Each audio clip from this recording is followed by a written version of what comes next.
Tenemos aquí 17, a mi derecha al 16. licenciado Brandon Lira, que además de ser pues licenciado en acupuntura y en rehabilitación, pues es el presidente de la Academia Mexicana de Medicina Oriental. Muchas gracias por estar Un gusto, aquí muchas gracias. con nosotros. A mi izquierda tengo a Eso. Sergio Gómez Izcuautli, un abuelo de tradición ya desde hace 40 años Ujú. en todo Ya, el ahora tema sí de no la sé, mexicanidad no sé si es que y ponerle además hoy en aquí día presidente del Consejo o no Nacional de sé qué onda, Medicina y dejar Cultura compartir. Anahuaca No sé, Onameca. esperamos que ya Muchas gracias, venga. No Sergio, sé. por estar con Creo que nosotros. viene en un momento.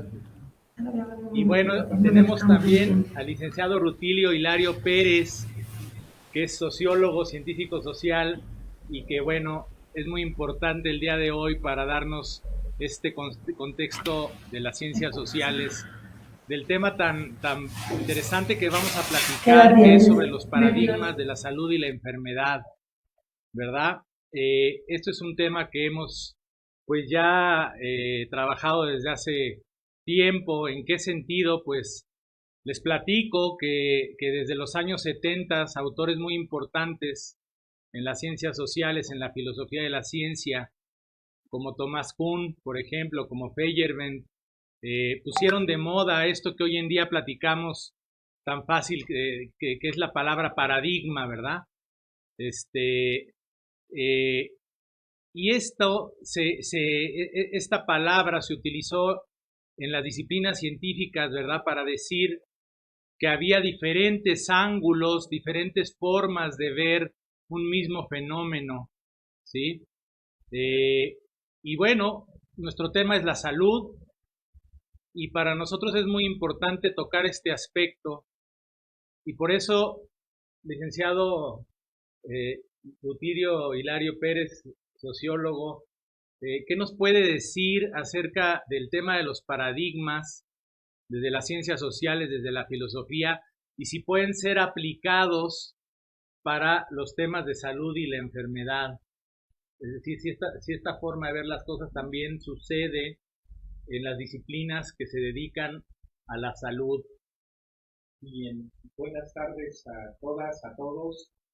Un gusto estar en este programa y sobre todo, bueno, pues la pregunta y el planteamiento es bastante interesante, sobre todo desde la perspectiva de la sociología de la ciencia, las bases precisamente que se plantean por ahí de 1962 a través de las estructuras de las revoluciones científicas de Thomas Kuhn, pero además habría que hacer una breve semblanza, que sea muy rápida, en la parte de que antes de que este libro existiera, pues también estaba la parte del positivismo. Recordarán por ahí de la época de Porfirio Díaz, en la que precisamente había un grupo que se llamaba los científicos, y los científicos tenían precisamente esta base del positivismo, que era precisamente un paradigma de cómo se estaba estructurando la ciencia.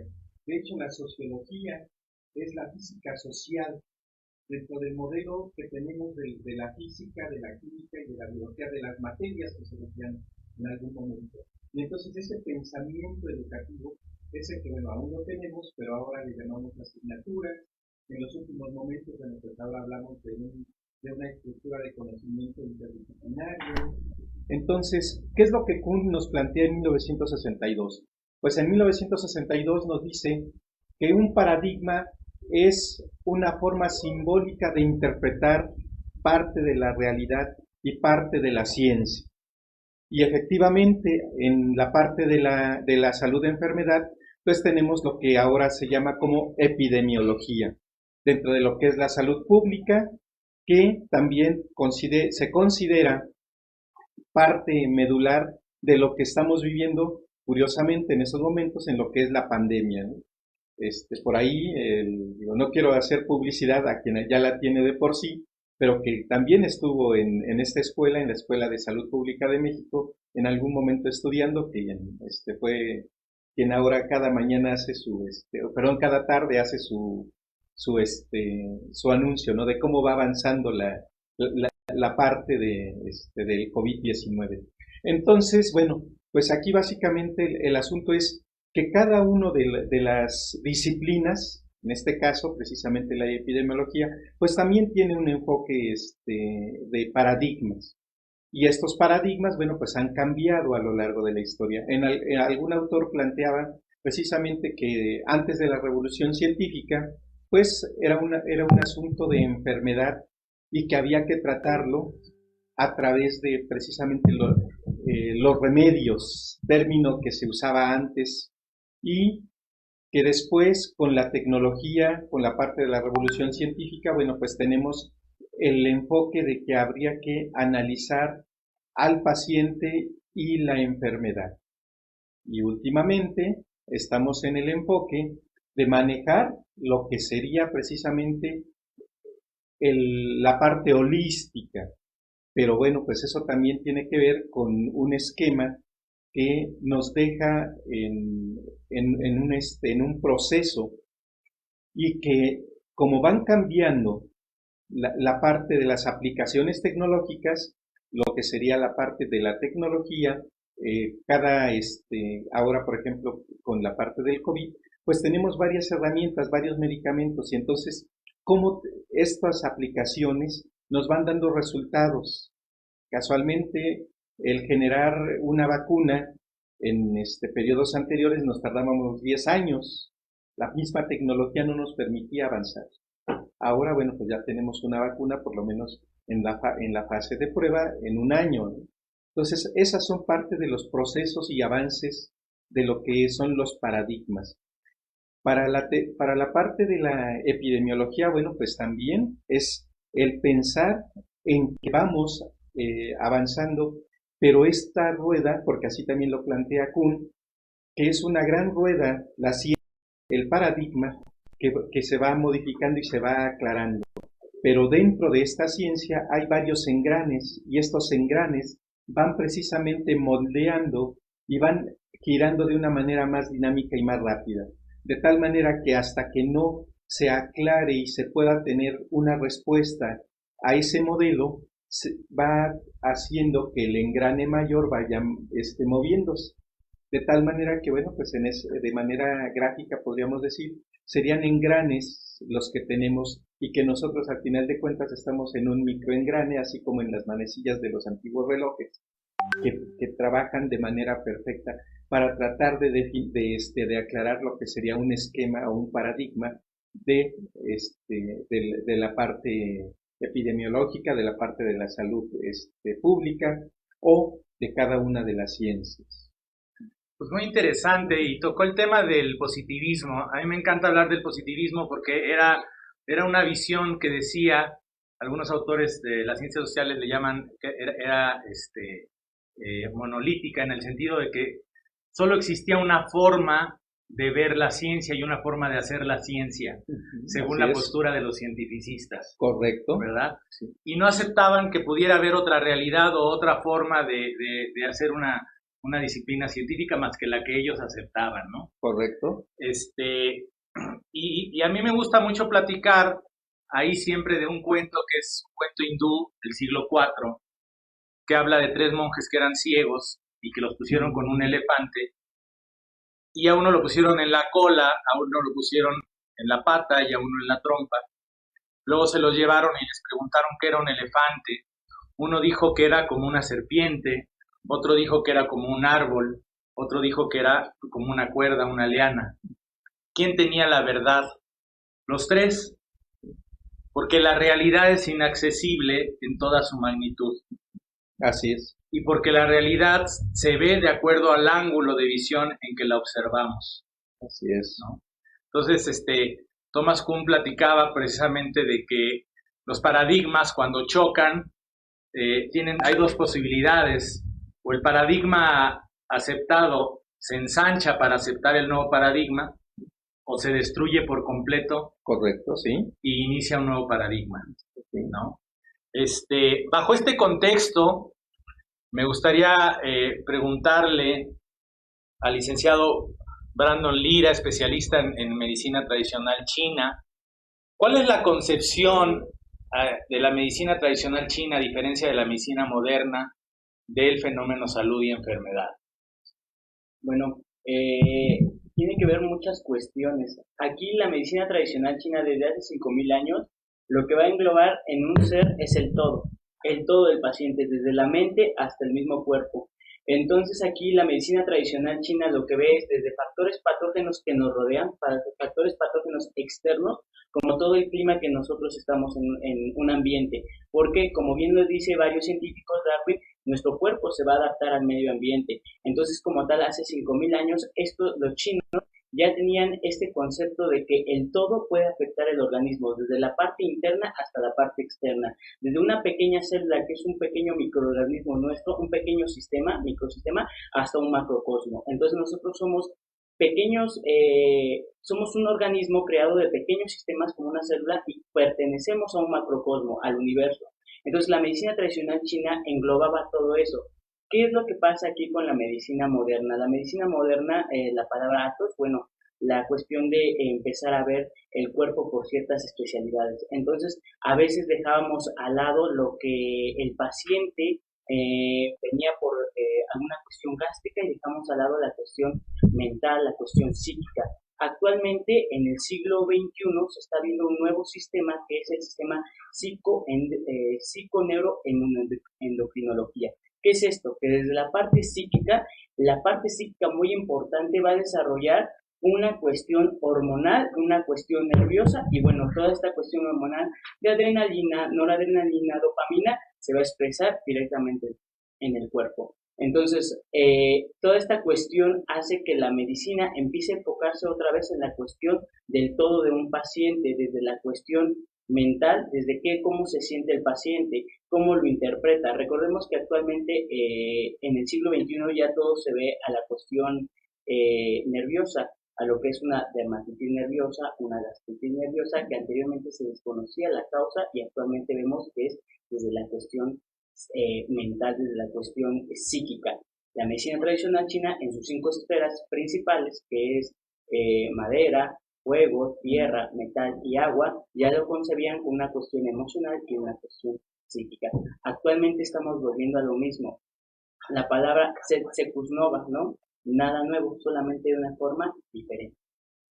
Es muy interesante esta postura de la medicina china y lo que nos está diciendo, como lo entiendo, es que no solamente veían al ser humano completo, sino también en su relación con lo macro, con lo ecológico, con todo lo que estaba, con el medio ambiente, ¿sabes? ¿No? Que son posturas actuales de la epidemiología precisamente, y que los chinos pues ya las contemplaban desde hace miles de años, ¿no? Es algo muy interesante. Y ya contemplaban esta unión mente-cuerpo que bueno, que hasta hace pocas décadas, ahorita hablamos más adelante de esto, se empieza a aceptar en la medicina moderna, ¿no? Sergio Gómez Iscuautli, abuelo de tradición, practicante de la medicina ancestral mexicana. ¿Qué nos puedes decir acerca precisamente de la concepción de la medicina ancestral mexicana en relación a lo que es la salud y la enfermedad? Pues sí, muy bien. Yo escuchando un poco al licenciado, creo que hay muchas similitudes en cuanto a nuestros ancestros, en cómo veían esta relación mente, cuerpo y espíritu, que tenían que estar en armonía, porque si fallaba uno, nosotros no lo veíamos tanto como enfermedades, sino como desequilibrios energéticos. Se ha hablado mucho de que, bueno, si todo es energía, si todo es vibración, pues entonces ahí es donde si te faltaba, nosotros lo llamamos la teoyolía. La teoyolía es precisamente ese concepto de brillo en el tonal, en lo que es esa relación que existe entre el cosmos, entre el uno, entre el universo. Nosotros le llamamos Senteo, Omteo, de donde viene toda esa fuente de energía que se conecta con nuestro cuerpo, que se conecta con nuestro espíritu y que hace que se armonice. Cuando existía algún evento que se disociaba con lo que los abuelos decían que era lo correcto, una mala, pues digamos, una mala postura ante la vida, Entonces existía ese desequilibrio que forzosamente tenía que repercutir en cualquier parte de nuestro cuerpo. Entonces era dañar al tonali. Y el tonali es precisamente eso que nos tona bien, es la energía que nos conecta con esa luz. Y pues entonces decían, pues si existe un deterioro en el tonali, puede ser que nos falta brillo, que nos falta luz, y pues ya lo encausaban. A ver, pues yo creo que si trae muina, por ejemplo, es un desequilibrio, trae muina, es calor, por ejemplo, ya lo conocemos ahora que eso es exceso de calor. Entonces, en base esos conceptos de húmedo, frío, caliente, frío, húmedo y seco, pues se encuadraban estas deficiencias, estos desequilibrios. Entonces, pues ahora tenemos muchas formas de canalizar esas vivencias. Hay gente que te dice, bueno, yo puedo ver tu sombra y por medio de tu sombra te digo que te falta, hay un deterioro del tonal, te falta tonal. Ajá. O por medio del ombligo, ¿sí?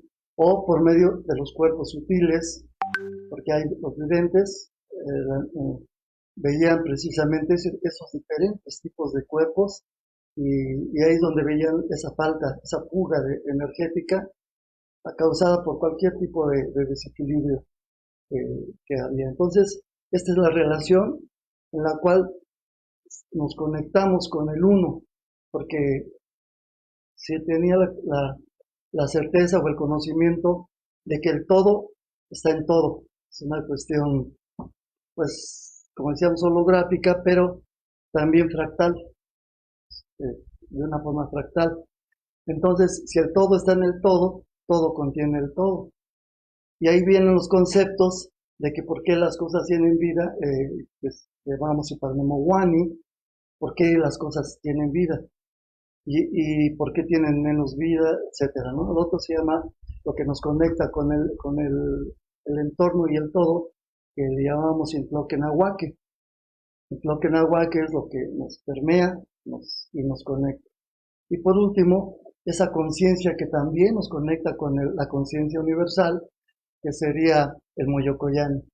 Entonces, es aquel que se inventa a sí mismo o es co-creador con el universo.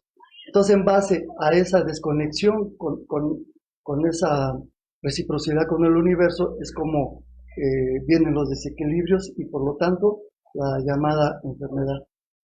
Con todo esto que dices me recuerda mucho, me hace pensar mucho en los hábitos.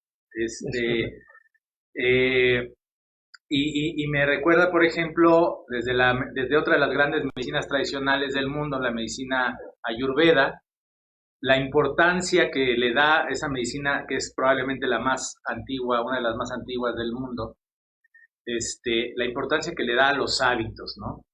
Y habla, por ejemplo, también del correcto actuar, del correcto comer, del correcto dormir, de los hábitos. Y esto bajo el contexto actual, y déjenme decirles, amigos, que hemos visto claramente como médicos que los pacientes con obesidad, con diabetes, con hipertensión, son los que les está yendo muy mal, y eso está estrechamente relacionado con los hábitos, y es algo que la medicina convencional no ha logrado vencer, porque precisamente el enfoque tiene que ver más con la parte emocional, que es la que modifica los hábitos de las personas. Y estos aspectos, estos puntos de vista son muy importantes para poder desarrollar una nueva medicina que realmente incida en los hábitos de las personas. Y ya tocaba el licenciado Brandon el tema de la psiconeuroinmunología. Déjenme platicarles que cuando yo estudiaba medicina en los 90s apenas estaba escuchando el tema. Hasta antes de que se empezara a entender la relación entre el sistema nervioso central, las emociones que ocurren ahí y la fisiología del cuerpo, fue que se empezó a aceptar en la medicina convencional que las emociones eran causantes de la enfermedad, ¿sí? Y bajo ese contexto, me gustaría mucho preguntarle al licenciado Hilario Pérez, el punto de vista de la filosofía de la ciencia en términos de que no existe disciplina científica a la cual no se base en preceptos filosóficos. Es decir, autores como Bunge, por ejemplo, dicen que a toda disciplina científica antes tiene una filosofía, porque tiene que aceptar de base una realidad como es. Es decir, la medicina, por ejemplo, moderna, era de naturaleza mecanicista y materialista, es decir, lo que no era real y medible no existía. Y por eso esto que observó Hipócrates, de que la melancolía causaba enfermedad, pues no era aceptado hasta que la disciplina psiconeuroinmunología empezó a demostrar que las emociones efectivamente producían cambios hormonales y producían cambios fisiológicos, ¿no? ¿Qué nos dice la filosofía de la ciencia de estos aspectos? En realidad, ¿la ciencia siempre está basada en filosofía, en preceptos filosóficos? Es una pregunta muy interesante en ese aspecto, porque habría ahora sí que redimensionar las cosas. En el escenario, por ejemplo, como menciona aquí el abuelo Izcuautli, pues en nuestra tradición habría que revalorar si realmente existía o no esta filosofía, si lo que ahora conocemos como ciencia también sería válido para ahora sí que la parte de nuestros ancestros, o lo que nuestros ancestros manejaban, cómo se podría traer al presente. Y esa es una parte que lamentablemente, por lo menos en México o en Latinoamérica, no hay estudios científicos desde la perspectiva sociológica que pudieran darnos elementos más fuertes para construir o para dar elementos más claros en ese sentido. Desde luego, para la parte de la epidemiología y demás, bueno, pues siempre se plantea que efectivamente, ¿no? Decíamos, las disciplinas o las tecnologías son resultado de la ciencia, y la ciencia como tal, su base está precisamente en la filosofía.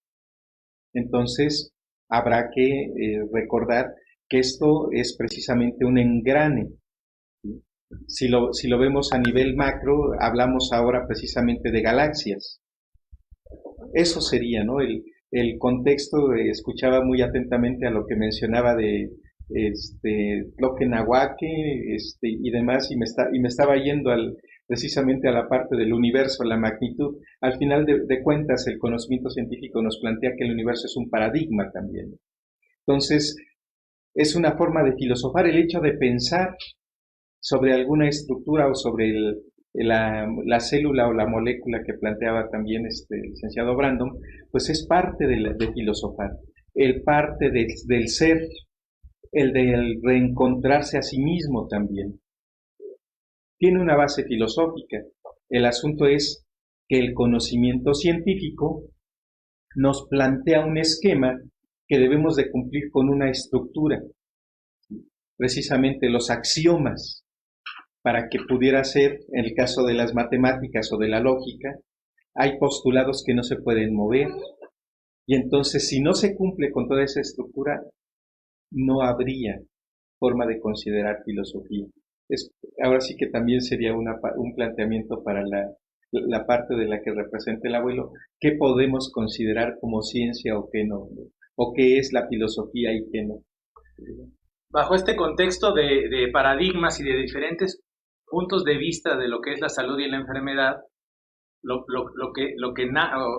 que se antoja es reestructurar los axiomas, precisamente los preceptos filosóficos que subyacen a la medicina, para crear una nueva medicina que sea más útil, ya llevada a la ciencia y a la tecnología. Correcto. Para poder cambiar cosas como los hábitos del ser humano que nos están llevando a enfermedades tan graves, ¿verdad? Crónico-degenerativas y todo esto. Bueno, vamos a ir a un corte, amigos. y regresamos en un momento.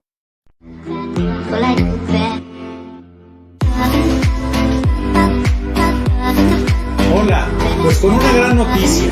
Acaba de salir el reglamento para el uso de la cannabis medicinal. ¿Qué relevancia tiene este reglamento? Pues muchísima, porque bajo el contexto de todos los temas de legalidad que hemos ido trabajando en los diferentes seminarios que ofrecemos, forma parte de una serie de preceptos legales que en nuestra opinión van a servir para el restablecimiento del campo mexicano que tan dolido está y tan lastimado está, sino para que ahora exista la posibilidad de hacer fórmulas de herbolaria basadas también en otras plantas medicinales junto con la cannabis, etcétera. Te invitamos a participar en los seminarios que vamos a dar respecto a esta nueva normatividad y te invitamos a participar en general.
Bueno, pues ya bajo este contexto tan interesante, en donde la medicina moderna acepta bajo esta disciplina psiconeuroinmunología que las emociones pueden afectar la fisiología, pueden hacer que se liberen neurotransmisores, hormonas, enfermedades, cardiovasculares,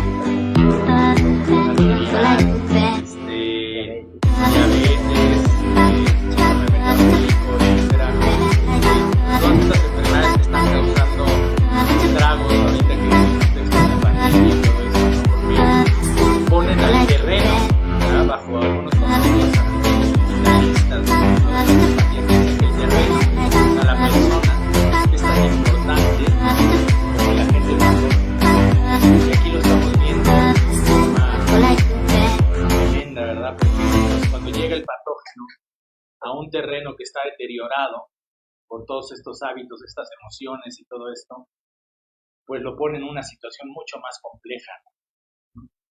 Y esto ya lo observaba la medicina tradicional china hace miles de años, la medicina tradicional mexicana, la medicina tradicional hindú. Es decir, hace miles de años perfectamente conceptualizaban que las emociones eran causantes de las enfermedades. Y apenas nosotros en la medicina moderna lo estamos entendiendo hasta hace pocas décadas. Correcto. Pero ¿qué hay del espíritu? Es decir, allá no hemos ido. Digo, en la psicología sí, hay varios paradigmas.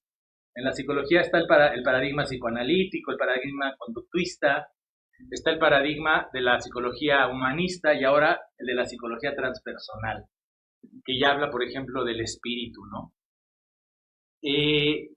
Pero no hemos llegado todavía a eso en la medicina moderna.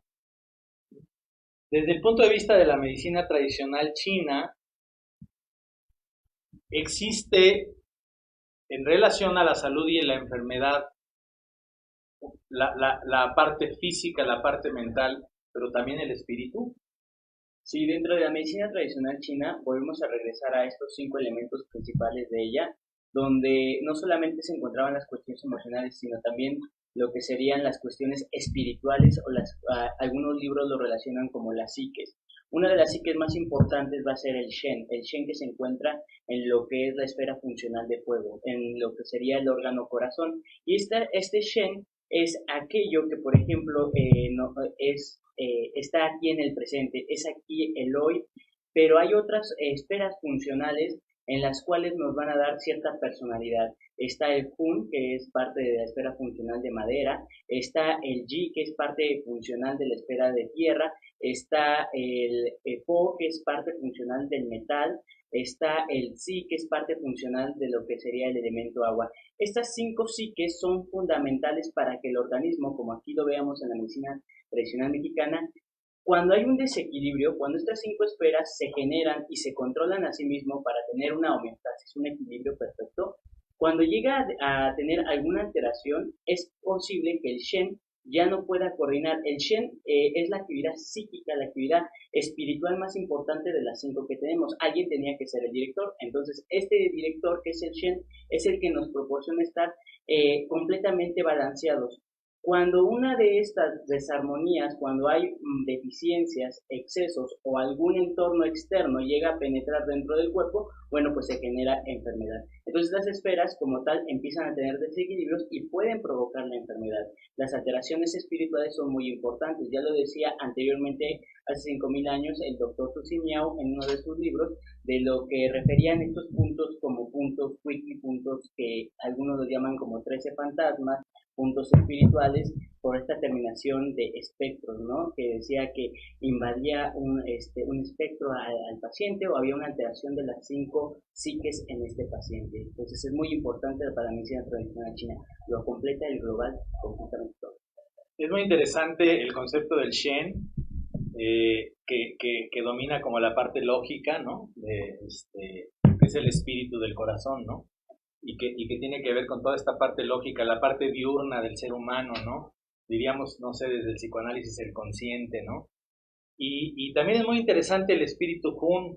El subconsciente, el dormido, el que aparece en la noche. Y además muy interesante, le llaman el alma viajera, que es muy probablemente, se ha llegado a plantear la idea de que es este espíritu el que abandona el cuerpo en realidad al morir, y el que regresa a otra persona. Pero lo interesante del Hun es que domina toda la parte emocional, intuitiva, todo lo que ya podemos llamar desde la modernidad la inteligencia emocional. Y pareciera que el postulado de los chinos era que lo que nos llevamos de este mundo no es todo lo que aprendimos en técnica, tecnología y todo eso, sino lo que aprendimos emocionalmente, ¿no? Las emociones son vitales para el aprendizaje. Todo. ¿Cómo nosotros aprendemos? A veces el ser humano cree que el sufrimiento es malo, pero el sufrimiento a veces lo que nos hace es tener una memoria en la psique de que tú no metes la mano al fuego de nuevo y que si lo vuelves a hacer es por algo, porque no has aprendido algo. Entonces cuando decimos algo negativo, me fue mal, no, es que aprendí de esto y es muy importante.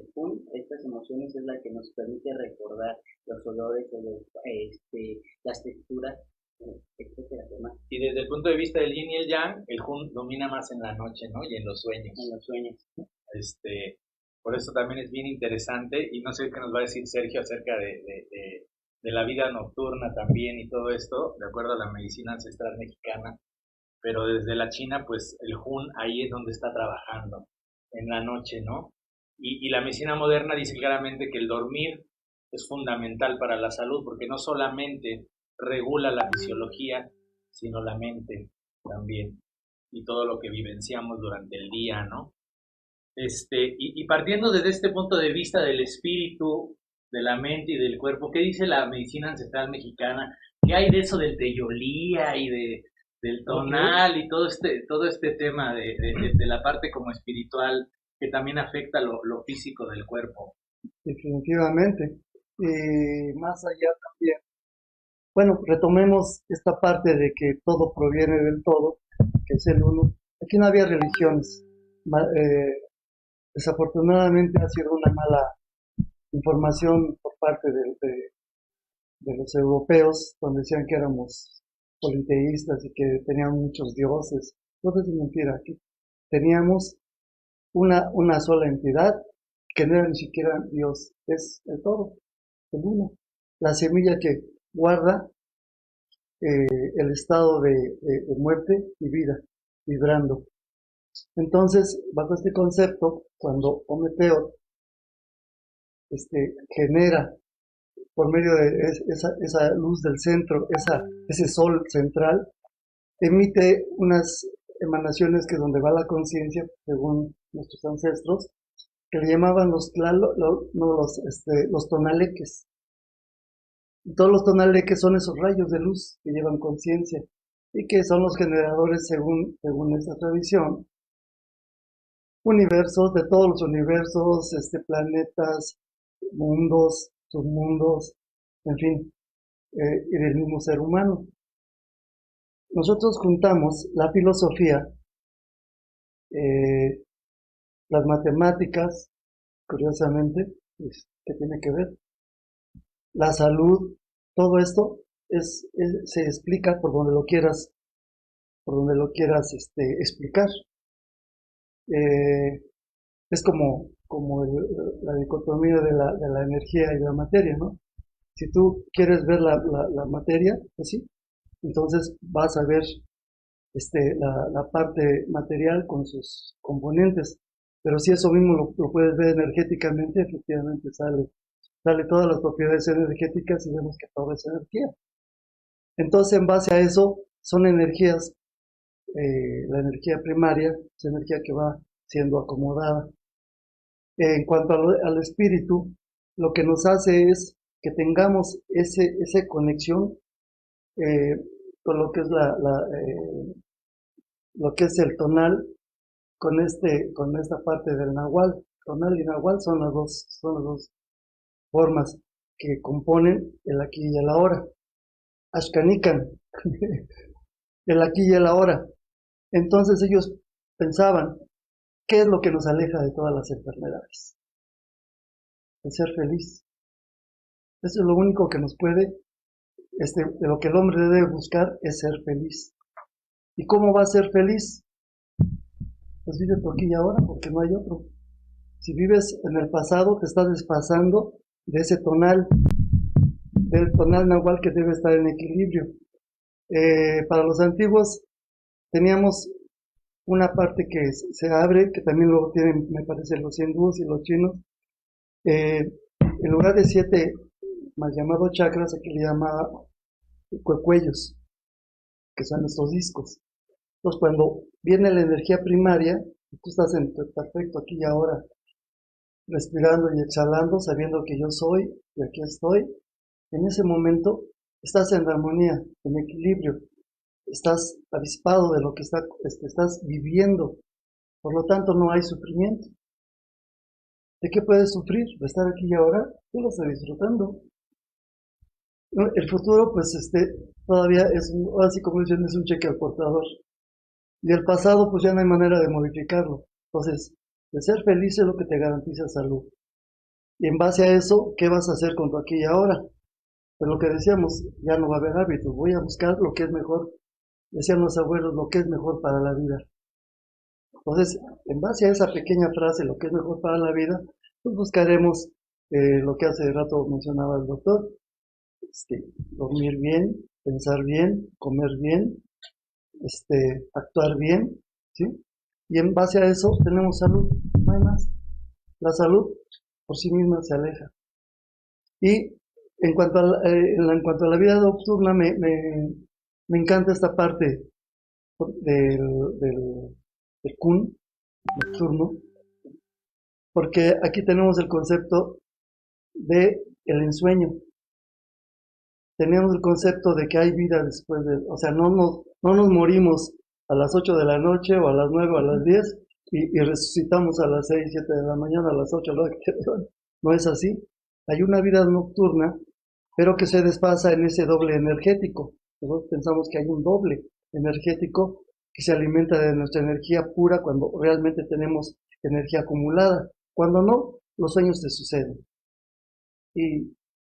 Pero cuando tienes energía y la puedes desplazar durante el sueño, es ese un viajero que puede salir con sus peligros, pero también con sus virtudes. ¿Cómo puede salir a viajar? Lo que llamaban el desdoblamiento. Y hay escuelas que se dedican exclusivamente a hacer trabajos con los soñadores. En el Kingdom tenemos un apartado que es trabajar con el ensueño, llevar la conciencia al sueño, no que las cosas te sucedan, sino dentro del ensueño estar actuando como estamos aquí. ¿Sí? Yo en este momento no puedo acordarme qué hay atrás, porque no tengo conciencia. Lo mismo sucede en el sueño. Hay que fijar la atención en las cosas y entonces ya podremos actuar en el sueño. Muy interesante. Y hablaste sobre el tema del ser feliz, ¿no? Y en ese sentido de la parte emocional, ¿no? Y quiero seguir, me hiciste recordar muchísimo cuando tuve la oportunidad de estar en China en un hospital. Resulta que había una abuela, ahora le llamo así, después son abuelos, era una abuela de 82 años que era la jefa del departamento de acupuntura en un hospital de tercer nivel, y porque era muy buena en lo que hacía, ¿no? Entonces, cuando pasamos por ahí, le pregunté que cuál era el secreto de la longevidad, ¿eh? Y pues yo esperaba que me iba a decir que el chikun y las verduras y todo eso, ¿no? Y me dice, no te voy a contestar que era el tai chi y el chikun y todo eso. El secreto de la longevidad es no enojarse. Estaba hablando precisamente del hígado y del concepto ira y de lo que acaba de decir Sergio, que le llamaban muina en la cultura mexicana, ¿verdad? Es decir, y dice ella, el secreto precisamente, y si desde este contexto, tanto tradicional como moderno, la ira, el enojo genera subida de presión arterial, etcétera, etcétera. Bueno, cuando dijo eso la abuela, yo contesté, pues ya valí gorro. Ya valí gorro. ¿No? Porque luego soy medio enojón, pero pero fíjense qué interesante, ¿no? ¿Qué me estaba enseñando ahí en ese momento esa doctora? Que las emociones son fundamentales para los hábitos, para los cambios fisiológicos del cuerpo, para generar enfermedades, etcétera, ¿no? Sí. Entonces, pues bueno, no sé si tengan algún comentario final. Estamos terminando el programa. Si quieren hacemos una pequeña pausa y ponemos el video. Les vamos a poner un video de algunos de los otros de los temas que vamos a tocar. Y regresamos para concluir con el programa. Bien.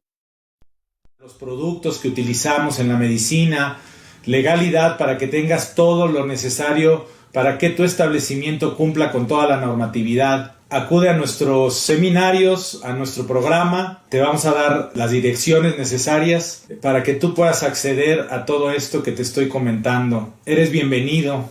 Gracias.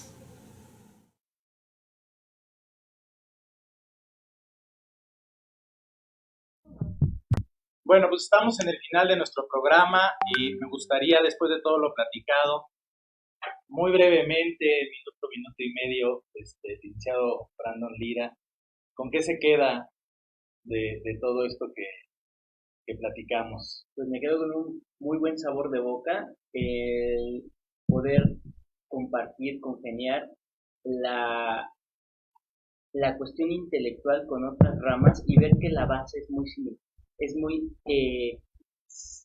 igual en ambas ramas. Entonces creo que vamos por el camino correcto, creo que no hay que dejar lo que estamos aprendiendo y seguirlo llevando hacia adelante. Eso es lo que me queda. Muchas gracias. Sergio, abuelo Sergio, ¿con qué te quedas de esta plática? ¿Qué te dejó en el aquí y en el ahora, como bien dijiste? el darme cuenta de que la sabiduría, el conocimiento ancestral es el mismo aquí en China, en la India, en el Tíbet, en todos lados, los conceptos son los mismos, las prácticas son las mismas con diferentes variantes de usos y costumbres, pero nos llevan precisamente a eso, al tratar de cuidar de nuestras emociones, a tener prácticas sanadoras, preventivas, como es la alimentación. Definitivamente necesitamos amarnos mucho, amarnos a nosotros mismos para poder traer lo mejor de la vida. El Huehuetlamatilisti también nos enseña y decía Quetzalcóatl, a traer lo que es bueno para la vida. ¿No? Entonces, pues yo me congratulo con estar aquí y darme cuenta que, como dice el licenciado, estamos en el mismo camino, estamos en el camino correcto, cada quien en su idioma, en sus costumbres, y pues eso nos alienta para seguir adelante buscando y conociendo más de nuestras raíces. Y una última cosa más, nosotros pensamos que no venimos aquí a aprender cosas, venimos a recordar cuál es nuestro origen luminoso. Qué hermoso. Muy bien. Pues estos paradigmas, ¿verdad? Diferentes que lo que estamos buscando es unirlos, ¿verdad? Sí. Y estamos en un periodo que yo le llamo de renacimiento, ¿no? De traer el pasado al presente, unirlo con lo nuevo y crear una nueva forma de ver a la salud y a la enfermedad. Licenciado Hilario Pérez, ¿con qué te quedas? Pues me quedo con el Ashkan Nikan. Precisamente la salud integrativa, efectivamente, me quitó las palabras de la boca al pensar qué fue hace 500 años, o más de años, porque bueno, yo tengo no puede decirse teoría, pero sí una idea, de que precisamente son culturas milenarias, por lo menos 10 generaciones, en las cuales hemos estado precisamente en el ir y venir. Y que eso nos ha permitido precisamente llegar hasta donde estamos, en el Ashkan Nikan. ¿Qué podemos retomar del pasado, construir el puente, para precisamente tener una nueva visión? Y salud integrativa me parece que es un esquema, un espacio, un foro, que pues agradezco que me haya invitado, que hayamos estado, que hayamos compartido este momento, y que haya más espacios y que haya más formas de convivir y de ser felices sobre todo. Le agradezco mucho, doctor Francisco Aedo. Bueno, pues muchísimas gracias a los tres, muchísimas gracias a la audiencia, pues quedamos muy contentos y muy entusiasmados de este primer programa de salud integrativa y los invitamos todos los martes a esta hora, todos los miércoles a las 4 de la tarde, a compartir con nosotros sobre todos estos paradigmas y estas formas de ver la salud y la enfermedad. Muchas gracias a todos. Hasta la próxima.